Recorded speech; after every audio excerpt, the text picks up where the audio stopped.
It's time to stop swallowing that blue pill of corporate manipulation and remove the blindfold to a world not fabricated and mind-controlled by the media. Enter a world of the twisted and deformed. Step into the light. Discover the truth. It's time for a reality check. Reality check. Reality check. Reality check. This isn't something you need to be afraid of. Now, two of the most controversial views of the paranormal, as well as conspiracies, you'll ever hear. The hosts of Reality Check, Jessica Johns and Joey Mirabella. All right, folks, welcome to another exciting episode of Reality Check.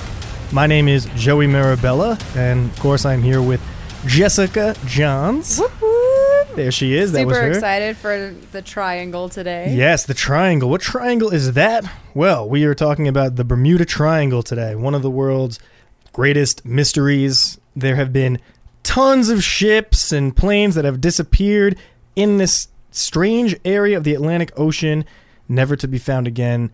There are lots of explanations for what could be going on. We're going to be diving right into that. Well, yeah, because we have... So we're going to get into, the alien theories and the lost city of Atlantis. We'll get into the natural causes and the scientific less fun, the less fun. But we'll make them fun. Yeah. Because that's what we do. Yeah. Yeah. Yeah. I was just so bummed out. Like, I was like, "Ooh, aliens. Ooh, Atlantis." And then they're like, "Nope, it's the Gulf Stream. It's this, it's this, it's this. It's this, it's that." There's an explanation. Science has an explanation for everything. Let's just put it out there. So I'm gonna start this off and dive right into it. I would love to give some background information on the Bermuda Triangle, because you all know how much I love background information. The Bermuda Triangle, which is also known as the Devil's Triangle, of course, got to throw devil in everything. It's a stretch of the Atlantic Ocean bordered by a line from Florida to the islands of Bermuda to Puerto Rico, and then back again to Florida, which forms literally a triangle, hence where it gets its name. So Miami, Florida is the peninsula that it touches, and San Juan, Puerto Rico is the city that the point in Puerto Rico touches. Dozens of ships and airplanes have disappeared since 1918, yet the U.S. Navy still denies the existence of this anomaly. It's not recognized by U.S. bound on geographic names. It's about 500,000 square miles of Atlantic Ocean. It has one of the things that is attributed to the fact that so many of these pieces of equipment, planes, boats, people go missing is because it has a complex ocean floor, most of which hasn't been explored, an underwater maze of shallow banks, vast oceanic trenches, dropping at depths of over 5 miles deep. It could hold tons of secrets, even up to really close to the shore, so it makes finding wreckage extremely difficult, even with modern multi-beam sonar technology. So they say it could be like finding a needle in a haystack. And a couple of things Jess mentioned, that there is a Gulf Stream that travels through the triangle, which is a powerful rush of tropical water, currents that could easily sweep debris from location of crashes and sinking, and it could also disperse debris from one wreckage to multiple different areas. So it makes it almost an impossible task to find wreckage if people were looking really hard for it, which many people have been over time. It's also the number one hotspot in the world for tropical storms and hurricanes, but yet all of these do not explain all the disappearances.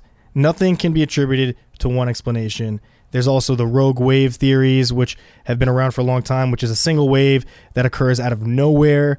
Rogue waves have been seen for long periods of time, especially pirates actually dealt with this a lot back in their travels back in the day, and they're dealing with waves up that are normally 10 to 15 feet, but a rogue wave is 2 to 3 times that height and is totally unexpected, totally unexplained. It does not occur more often in the triangle than any other parts of the ocean, though. That's the one thing that has to be explained.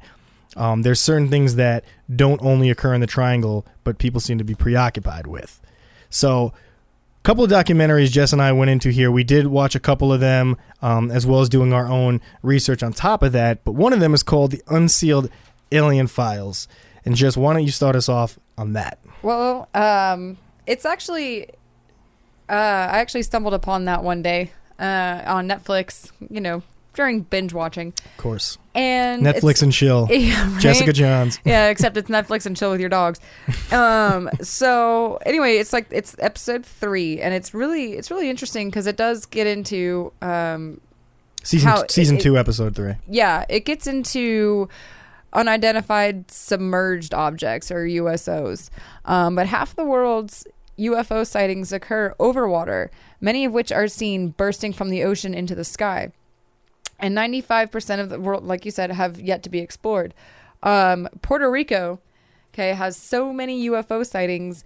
It actually renamed a highway Ruta Extraterrestre, or UFO Highway. Puerto Rico's UFO sightings could be, they may have, an undersea base, basically. Like there could be an undersea base, because Puerto Rico lives at the southern corner of the Bermuda Triangle. Many people, there's reports of like an underwater base, which I guess we'll get into eventually later, like with Atlantis, because that could be an explanation for the underwater, or the unidentified submerged objects.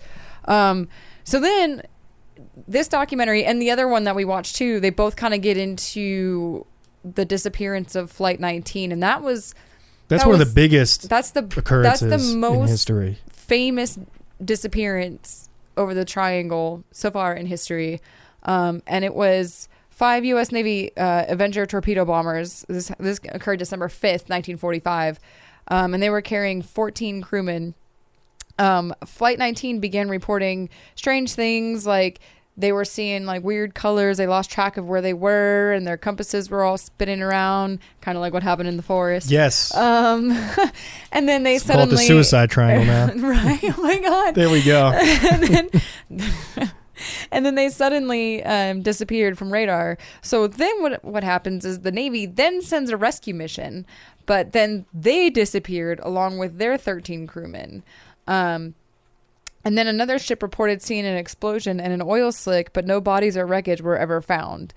And according to this documentary, according to this series, if they didn't just disappear, it could have been the biggest alien abduction or mass abduction in history. Right. As that's one of the big theories that people have been talking about, and that is attributed not just because of the disappearance, but because there have been a lot of lights that people have seen floating out of the water, floating around, and then disappearing again, going back in. And then there's been these numerous occurrences, even on the Pacific coast in Los Angeles, where people have seen a lot of ships apparently leaving the water at rapid speeds, and multiple people have seen these. Right. So the theory that there are now objects coming out of the water rather than coming from space is a totally different idea than what most people are accustomed to dealing with. That goes back to Christopher Columbus,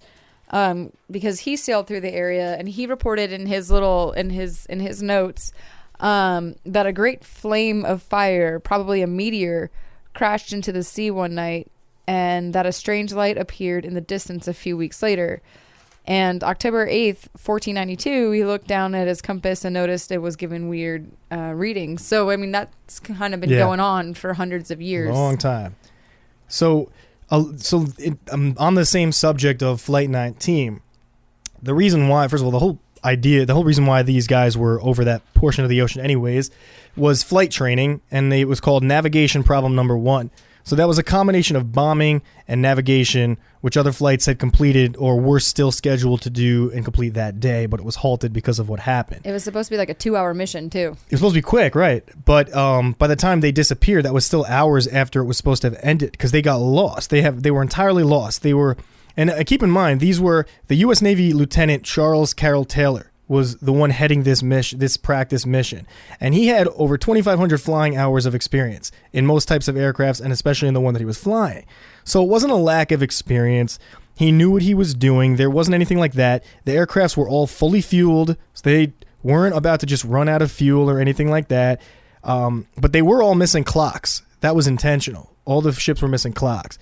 And that, I know, that was one of the things that was interesting, but there was a reason why, and in the military, it's called dead reckoning principles, which is the process of calculating your position by estimated speeds over an elapsed time and through course bombing. So basically they teach the military and in the Air Force to be able to know where they are without relying on to a clock. basically just eyeball it. Yeah, pretty much.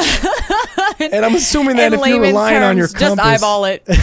just your best estimate. Come on, you guys will be back. And then so I'm assuming that when you're relying on a compass and it starts spinning around, you're pretty much going to be lost in the forest. Yeah, you're going to be lost in the forest with no ropes or colored ribbons to guide you back. And that's basically what happened. Now they also were talking. The procedure was carried out. They completed the bombing procedure. They were practicing, but they were lost because of the compass activity that was strange. And then communication was coming in and out. It was very skewed. There was a lot of strange electromagnetic activity going on that was cutting off the transmission. So a couple of things came out, but the last transmission that was quoted being said by Lieutenant Taylor before they entirely disappeared was, "All planes close up tight. We'll have to ditch unless landfall. When the first plane drops below 10 gallons, we all go down together." That's the last transmission that was received from that flight. And they were never seen again. And Jess mentioned the PBM-5, which was a craft that took off from the Banana River, picked up garbled transmissions, and then again that one disappeared too, entirely gone. Yeah. So what happens here? I mean, again, there's no evidence of a wreckage. There's no bodies. Like there's nothing. Like, where do they go? And even when we get into like the natural causes for everything happening in the triangle, nobody has still been able to explain where is the wreckage. Exactly. Because they haven't found it.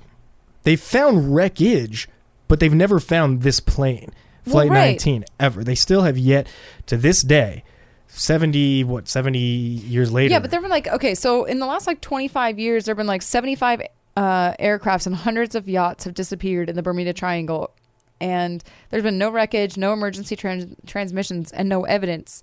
So even then, not even just Flight 19, where's everything else? Good question.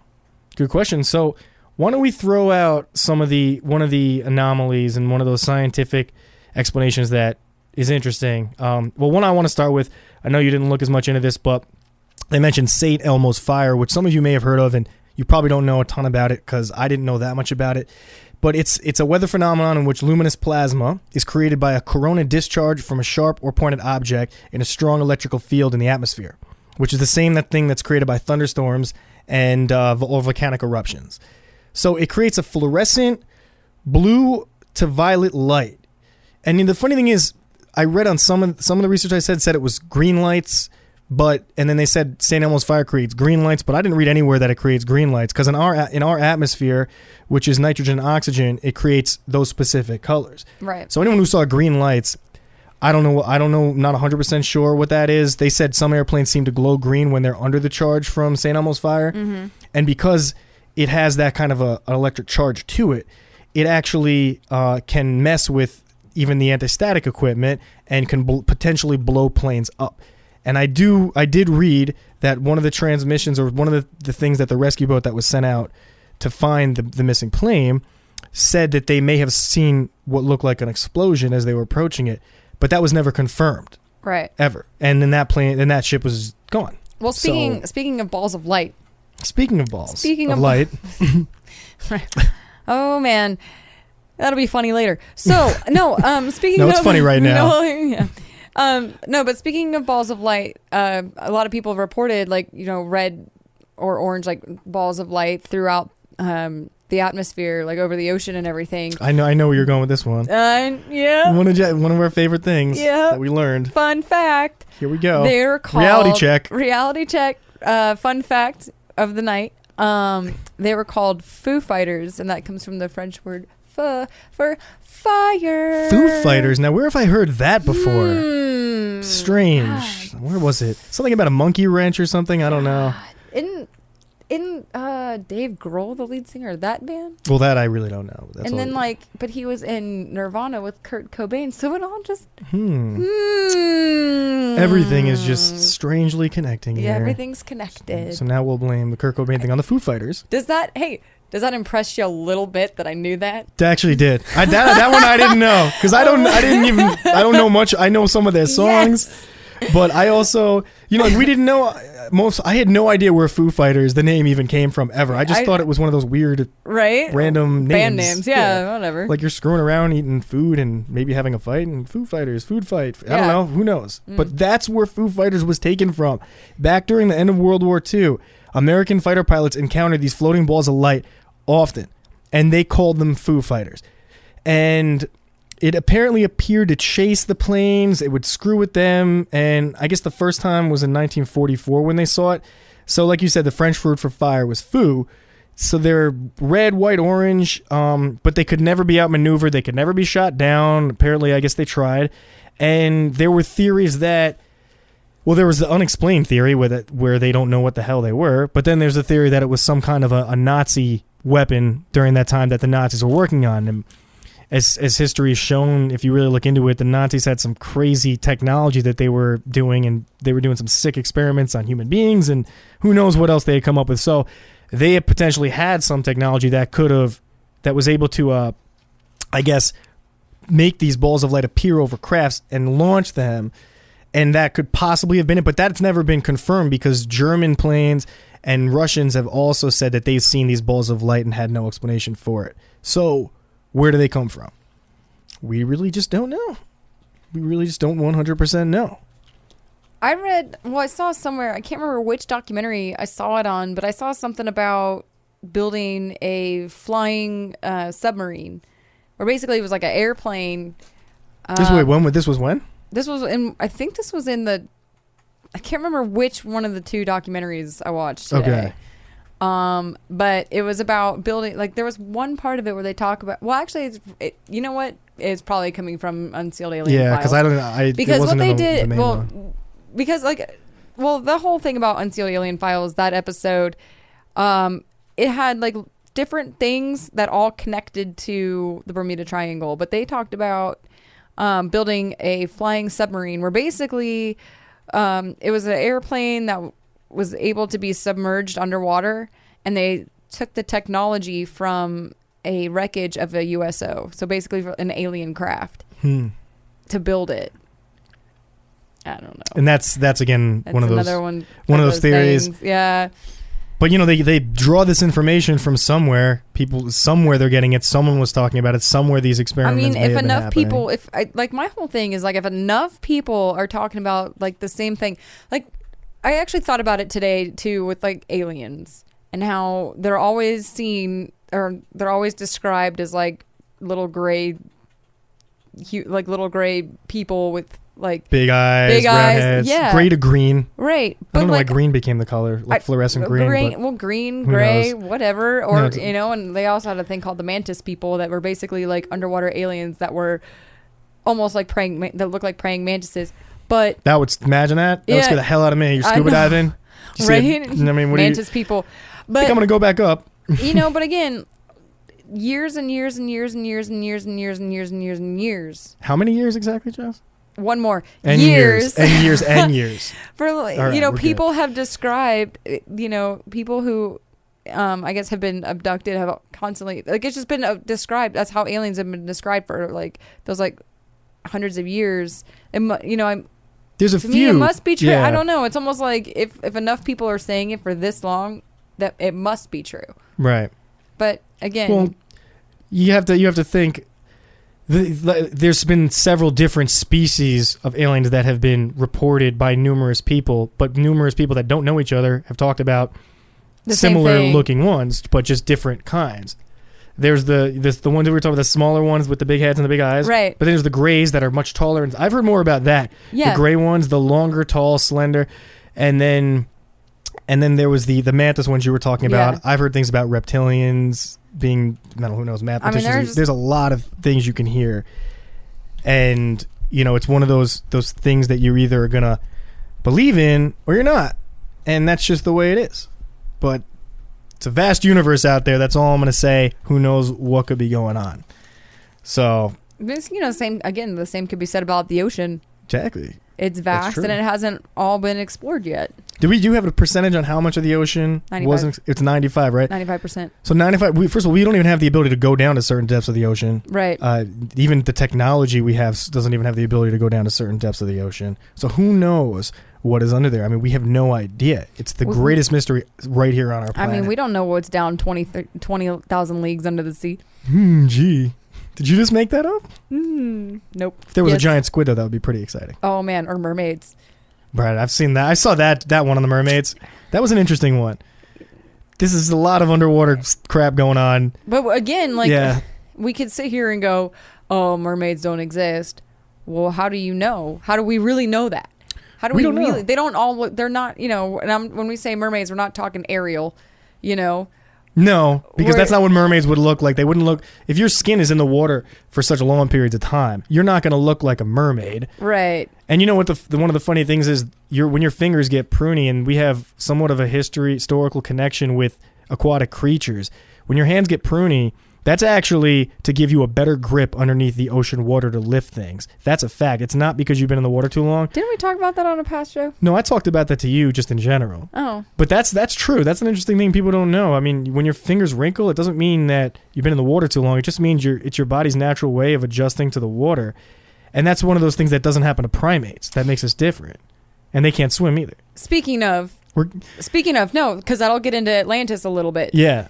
And how aliens could have used, Atlantis could have been like an underwater base for them. Right. And otherworldly creatures could be inhabiting it, and they could have, you know what I mean? Like they could be. We're going to save some juicy Atlantis information towards the end of the show for sure. Definitely. On that note that Jess just brought up. But yeah, no, this is extensive. We're going to, when we come back from the break, we're going to be getting into the other documentary that we examined. The truth behind the Bermuda Triangle. And that one came out in 2009. Yeah. But that had a lot more information about several other events, several other vehicles that disappeared. Experiments to prove different theories. Yeah. So It's time to flip this iceberg and expose the truth. This is gonna be good. Welcome back to your daily dose of reality. To share your thoughts on the truth, call the KCOR Digital Radio Network at 702-425-9230. Are you deaf? That's 702-425-9230. Those around the world use Skype name KCOR Radio. Tweet your thoughts anytime to KCOR at KCOR Radio using hashtag KCOR. Enter the world of live chat at www.kcorradio.com. Oh, that sounds dangerous. Once again, it's time to cross that line of deception and bring you a reality check. They're serious. They mean what they're saying. With your mesmerizing hosts, Jessica Johns and Joey Mirabella. all right, everybody, welcome back to the second half of Reality Check. I'm Jessica Johns, sitting here with Joey Mirabella. Yes, your mesmerizing host. To quote, unquote. Oh, so remember that.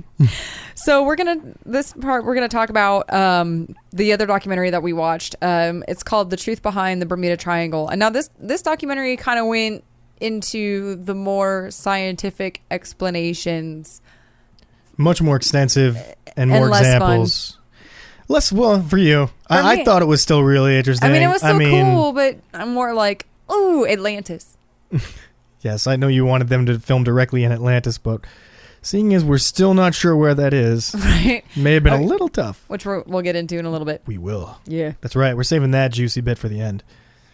So, Jez, why don't you start us off on this documentary? Okay, so this documentary gets into different things. Like, there was such thing as an electronic fog, and I guess it's an ionized vapor in the air that's I guess, when there's like a big storm, I guess like when there's like lightning and everything, the electricity, I guess, kind of Trying to get scientific. I'm Come on, just search for that word. What's that word? Scientific. No, but it ionizes but it's fun to watch you try. It ionizes the air, I guess, but it causes electronic malfunctions, resulting in plane and boat disappearances all over the triangle, and that also, that also goes along with like the compasses and like all the like everything else that right. Everything in the planes and boats go haywire. That's part of it. It literally it clings to the vehicles, the planes, as they're flying through this electromagnetic fog that she's talking about. And this fog, this is the one anomaly in the triangle, I will say, because this fog only forms in areas around the Bermuda Triangle. That's the one unique weather element that is in fact unique to the Bermuda Triangle. For whatever reason, this electromagnetic fog clings to the aircrafts, and it causes the turmoil in the compasses, like Jess was saying. It causes the planes to start malfunctioning and losing power, and because they rely so much on the instruments that pilots rely more on instruments. It's not like you're driving a car and you're looking around as much. In planes, they rely more on the instruments in front of them. So when that starts going down, they get lost easily. And if they can't communicate with the base, they virtually are blind when they're flying in the air. And that's got to be a scary thought. Imagine that. One of the other explanations they have for the disappearances of airplanes, ships and airplanes both, I guess, is the methane gas that is caused by the underwater earthquakes. We're done with the fog already? Because there's a lot more on that one. Okay. Are you skipping right through it? Well, because there was the December 4th, 1970 experience with the fog that from Bruce Gernon. Oh yeah. Right? Yeah. And that was one of the unique ones because he survived it and tells the story about it. And he was, I guess, 10,000 feet above the Great Bahama Bank. He drove into this fog. It engulfed his aircraft that he was flying. This is, again, back in 1970. He said the compass was rotating counterclockwise by itself continuously. He squeezed through a closing opening in this fog that was closing in on him, he says. It was almost like I would say, was drawn to him? Like you're in a cone trying to leave as it's closing in on you, something like that. And he said these strange lines began to form that swirled counterclockwise in a tunnel about... He called them like a timeline. Yeah, 10 miles long, that he said, and the tunnel was about 10 miles long, and he believed there were timelines, or that literally he felt like he could see the very fabric of time itself bending around him almost, which is insane. Kind of makes me think of the end of Donnie Darko, for those that have seen that movie. That is the greatest movie. Yes. Amazing. One of my favorite movies of all time. Is that on Netflix? I think it is, but if it's not, you should all look it up and watch it, because if you want conspiracies in a movie that's going to blow your mind, it's one of the Jake Gyllenhaal's best movies. Mad World is like one of the creepiest songs ever made too. Well, they remade it for that movie, because originally it's a Tears for Fears song, right? And they had Gary Jules redo it in his creepy Ken Kratz voice, like that. Everything ties back to making a murderer somehow. Everything does. I'm telling you, everything does. I think he gave that guy voice lessons on how to sing. But yeah, no. So that's what he said, and it emerged over Miami. When he emerged from this, he was 90 miles from where he should have been, and it only occurs in specific conditions, and it's attributed. This is the scientific explanation. They attribute it to possible solar wind activity from the sun that, like you said, ionizes the air and causes the fog. But this theory is still rejected by modern science. But in that documentary, they did an experiment where they flew through it. They were trying to fly and see if they could. And I guess 38 or 39 years later, after 1970. So I think this was 2008 or 2000, somewhere around there. They tried to fly through it, and the plane started to malfunction. Yeah. They tried again. They were flying, I think, over the Everglades, is where the most activity is found. Right. And they went back out to research it, and Bruce Gernon, again, was part of that. The one who went down, he went back out. And there were power malfunctions, compasses weren't working, and they had to land. And it was immediately, and that's just amazing that happened 2 times. Same guy. are we good to get into methane gas? I know how much you want to talk about methane gas. I mean, Jess, listen, I'm trying to get through everything so we could talk about Atlantis. Well, well, the methane gas, that's the Cyclops story. Right. That starts from that. So. Okay. So February 1918, the USS Cyclops travels from Rio de Janeiro to Baltimore carrying 306 crew and passengers. The ship is never seen or heard from again, and no trace of the ship or crew. Large ships may have been sank by these bubbles of gas, and they think this is what happened to the Cyclops. Okay, there was an underwater earthquake, underwater earthquakes can release a gas called methane hydrate trapped beneath the seabed. As the escaping bubbles rise, they lower the density of the surrounding ocean. The ship drops into the hole created by the gas, and then it fills with water and eventually sinks. It's pretty amazing, actually. I mean, it's to think about that. The density lowers and the ship can't float anymore, and then just boom, just sinks right in the middle. It's just gone.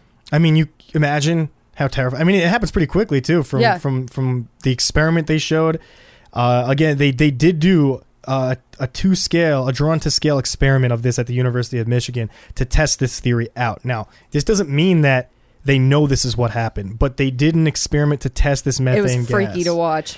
It was. So they have this miniature version of the USS Cyclops, but it's to scale. And then they just made it a lot smaller so that they could control the experiment. Right.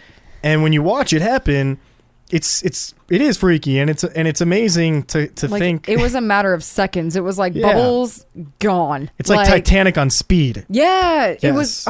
Well, hint. Next week, Titanic. Or anniversaries. Flip that iceberg. Here we go. Yay.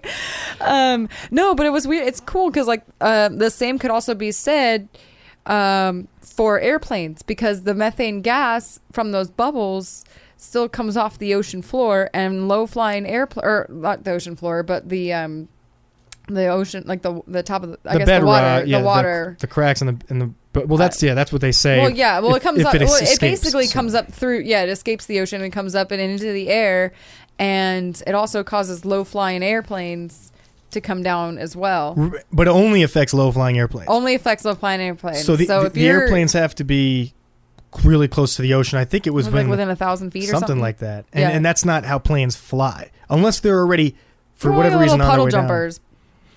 That's just really low. I mean, that's really low for a plane to fly. Right. That's bizarrely low. So that doesn't explain. That's not going to explain like Flight 19. No, that's why I think this is more of a positive, accurate explanation for why the ships disappear. Yeah. But not for aircrafts. I don't believe that methane gas is what caused the aircrafts to go down. But it would explain the ships for sure. And it did show to confuse the instruments on the plane. Also, because it affects the lift of the airplane and just kind of pulls it down. It's really strange, and only at low altitudes. But again, there's no evidence that links the release of methane from methane hydrate to ships. There's no actual evidence that this has ever happened to any ships. It's just a theory that they've proven that could happen. Scientifically, yes. But these gases are firmly trapped beneath the ocean floor, and it's very stable, and there's been no evidence in the last 1,000 years that this has happened recently at all. And so they say it's just as likely as an asteroid hitting the ship of this happening. And that is one of the things that they were talking about. And as you know, that's not very likely. No. So could it happen? Yeah, it's a great explanation. Did it happen? Well, slim to none chances of that having actually happened. And definitely even slimmer of it happening multiple times to different ships at different times. Well, okay. So December 28th, 1948, a Douglas DC-3 aircraft number NC 16002 disappeared on a flight from Puerto Rico to Miami, and no trace of that aircraft or the 32 people on board has ever been found. Another one. You know, and then just that's the one they found. Is that the one they found the wreckage of? Because they were looking for numbers on it. They found the numbers on small pieces from a wreckage. It wasn't. But the thing about that one though was they couldn't tell if that was the passenger, the one they found on the bottom floor of the ocean floor, because there was also a military cousin to that aircraft too. Okay. So there was a passenger version of it and a military version of it. And that one was not too long after 19 went down. Right. So that was close. It was like 3 years later. Because the next next occurrence didn't happen until like a couple decades later. Right, when the SS, which was the 70, the one we just spoke about. But then, okay. as you're going to talk about October 26, 1980, we have the SS Poet. Well, what about the SS Marine Sulphur Queen in 1963? Why don't you go into that one? Okay. Tell us about it. So Jess. the crew of 39 was lost, and no wreckage from the tanker was ever found. But I mean, well, okay, that one's a little bit different though, because the ship was in deplorable shape anyway, and should have never even gone to sea at all. It was known to have a weak back, so it could have just snapped at any time. And the ship's structure was further compromised because it was converted from an oil tanker to carrying molten sulfur. So, I mean... So why would they even send that in the ocean in the first place? Right, yeah. Good question. But again, why'd they send the... Well, we'll get into the Titanic next week. We're so eager to talk about Titanic. I mean, we're just so excited. And apparently there were other commercial airlines. The Star Tiger and the Star Ariel disappeared January 30th, 1948 and January 17th, 1949. And about 135 individuals were, quote, swallowed without a trace. So, I mean, there's just different things. But let's talk about the USS Poet. The Poet. Okay. The Poet was a cargo ship. This is October 26th, 1980. The SS Poet. Another ship that's lost. This one had a crew of 34, which... The theory on this one, which is funny how they tie a different scientific theory to each disappearance of each ship, which was interesting about the documentary. That is right? weird. Like, it wasn't methane gas for everyone. It wasn't solar flares for every single plane. It was, for this one, they're talking about rogue waves bringing the SS Poet down. Maybe because of the size of the ship. Maybe. But I feel like the methane gas would bring anything down. You know, when you're screwing with density and matter and the elements of our universe that we can't beat. You know what? That is a really good point. Like every ship that went lost in the triangle had a different explanation. So why rogue waves for this one? Why not methane gas for this one? Is my question. Right? That's weird. I know, right? We're discovering mystery. See, we discover things as we're doing this too. So we're learning just like you guys. But that was the theory, that they could have been brought down by rogue waves. And like I mentioned in the beginning, rogue waves are 2 to 3 times higher than the biggest tidal waves that regularly occur. So if they're 10 to 15 feet, you're looking at waves from 30 to 45 feet high. And if you're on a boat and you see that coming towards you, you're pretty freaking terrified. And they're totally unpredictable. They just come out of nowhere and they're huge. And this happens. This still happens to this day. So that's what they think brought down the SS Poet. Let's go back to like... One of the things you mentioned in the very, very beginning was how the triangle is the number one hotspot for hurricanes to occur. Yeah. Okay, so... I know. I lived in Florida, and you get plenty of them out there. So tropical cyclones, okay? Powerful storms form in tropical waters, like in the triangle. So the sinking of Francisco de Bobadilla's Spanish fleet in 1502... Francisco... In 1502 was the first, whatever, Bobadilla is pretty fun too. Spanish fleet in 1502 was the first recorded instance. Or encephalomalacia. That was another one of our favorite words. Oh, yeah. Man, we had to go on YouTube. We had to go on YouTube and find out how to say that. It's not actually a beautiful thing when you look into it, but the word is nice to say still. So Francisco de Bobadilla's Spanish fleet in 1502 was the first recorded instance of a destructive hurricane, and these storms in the past have caused a number of incidents related to the triangle. Yeah, it's the same. It goes hand in hand with those thunderstorms that cause the electric charge. But obviously when there's a thunderstorm and a ship sinks, that's more of a plausible explanation than some of the other ones. But there were always severe tropical storms. They have a hurricane season in that area every single year. And it could very well explain how some of these ships did disappear. But again, they still don't find the wreckage, which is the one thing that drives me out of my mind. Like, does it just like disintegrate? Does the salt water? Well, no, because salt water, like, wouldn't that preserve it? If it was okay, but there's not. It wouldn't be enough salt water. I mean, it's not like the Dead Sea where there's such a high level of salt concentration that life can't survive there. Right. The Dead Sea, there's just no sustainable life, so it could preserve iron and metals that would normally rust or disintegrate. That's the Dead Sea, but in a regular ocean, that's not the case. So it's interesting, and they say, and I was mentioning earlier, because there's they call that a maze of pathways on the bottom of the ocean. So there's no way to really to search all of these areas unless people are really actively doing it every single day, and it's really deep below the surface. So could the wreckage be down there? It still could be. They don't know. They haven't searched everywhere. And like we were mentioning earlier, the warm water currents could be dispersing the debris all different locations that they may not even think to search. So it could be out there. They could be washed up on shore somewhere. You could. And we just don't know about it. Yeah, or just sitting way, way below, just like the lost city of Atlantis. All right. Yeah. I'm not sure. Well, before we jump into that part, we're going to give you like a little, I mean, we're not going to really like go, delve super deep into Atlantis because that's a future show. Hint, hint, hint. Mm-hmm. But we're going to kind of give you a little taste of it. Because it pertains to this. Yeah, we're talking about deep sea expeditions and mysteries.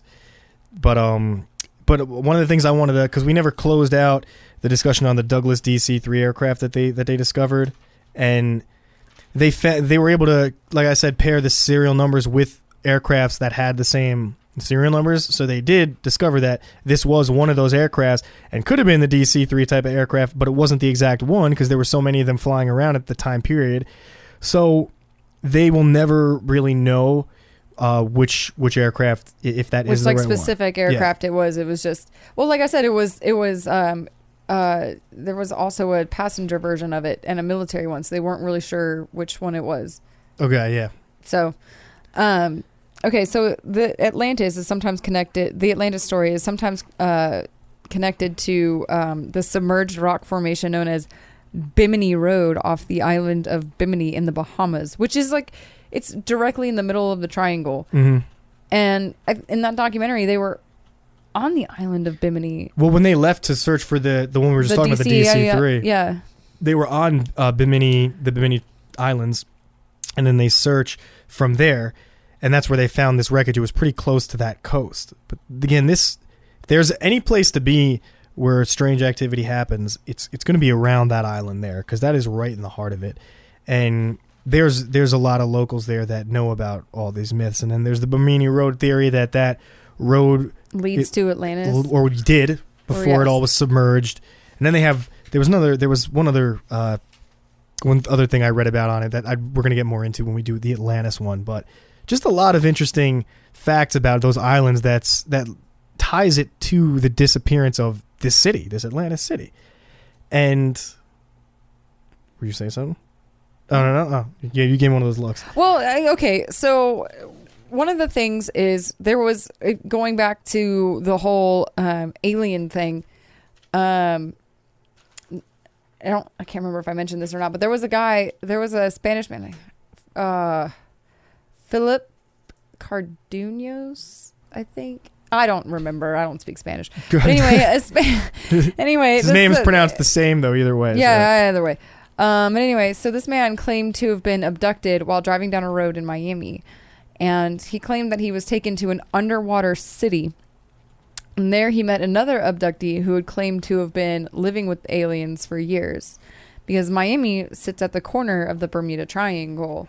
So, I mean, and then I guess he said that, they performed medical experiments on him. And then he, when he went to the doctor, when he, I guess came back, he went to the doctor and everything and all that, everything. All they had all claims, these puncture wounds on his skin, right? They were all, So, I mean, I don't know. But he, again, talks about this underwater city. So there could be, it might not specifically be Atlantis itself, but could be an underwater city. And I'm going to say this right now. There's a couple of lakes, and I'm sure there are plenty. I'm sure Lake Mead is, I think we've talked about this too. I'm sure Lake Mead's one of them too. But they have, in Georgia, I know we have a couple of man-made lakes. I know Lake Allatoona is man-made. I know Lake Lanier is man-made. I know that Lake Mead is man-made too. But I think for the most part, Lake Mead's man-made. But there's actual full towns under there, in those lakes. So it's not hard to believe, but they're more modern towns. Yeah. So what makes, now this is now we're going to talk about an underwater city that actually has been discovered right now. This is what I want to get into. This is real. You can look this up. This is fact. the first time this was discovered. Okay, this is actually called the underwater Cuban city. If you Google it, that should bring it up. This city was found off the coast of Cuba. Now they say we're saying it's in the Bermuda Triangle, but it's not. Okay, it was discovered by two scientists, or they were the first ones to really document it in 2001, but it was discovered way back decades ago, but because of the Cuban Missile Crisis, they weren't allowed to continue exploring, and it was kind of lost. 2001 comes, these two scientists, Paul Weinswig and Pauline Zalitsky, using a robot submersible, discovered a gigantic city at the bottom of the ocean off the coast of Cuba. It says within the Bermuda Triangle. It's not. I don't know why they said that. It's not, but it's close. It's very close because it's close to Cuba. It covers a 2-kilometer area. It's about 2,200 feet deep, and it was actually reported, like I said, decades ago. But has megalithic structures in it, and you could look these images up online. They're real. There's videos of it. It includes several sphinxes and at least 4 giant pyramids similar, but actually larger than the pyramids of Giza in Egypt. These are really there. Super exciting. Yeah. So it was made from hundreds of stones that weighed hundreds of tons that were polished to fit together. There's inscriptions on it that are similar to Egyptian hieroglyphics but are found all over, and the meanings are unknown. Now they match similar things in Cuba, but they don't really exactly know what they mean. It was apparently flooded by rising waters while the land was sinking into the sea, and this most likely happened, they said, at the end of the last ice age about 12,000 years ago, which supports the legend of Atlantis, but doesn't solidify it. So if this were to sink, that's the question. The estimates say that it would take 50,000 years for this to have sunk to that level. That's the estimate. So the problem is, for a structure like that to sink, there was no architectural capacity in any known ancient cultures to have built a city that would sink to that depth. And that would never have happened. So they actually have no idea whatsoever how that city got to the bottom of the ocean, and that is really there. So we're going to continue that in about probably 2 weeks. 2 weeks or so. We'll get into more. Next week, real quick before we go, I want to say we're doing Titanic, and we have Chad Collins, the lead singer of Easy Eight's special guest to be in studio with us. Really excited about that. So please tune in, and we will see you guys next week. Don't forget, if you guys ever want to listen live, 605-475-1680. Always call in. We always look forward to callers anytime you want. Find us on Facebook and Twitter, and we'll catch you guys next week. Have a good week, everyone.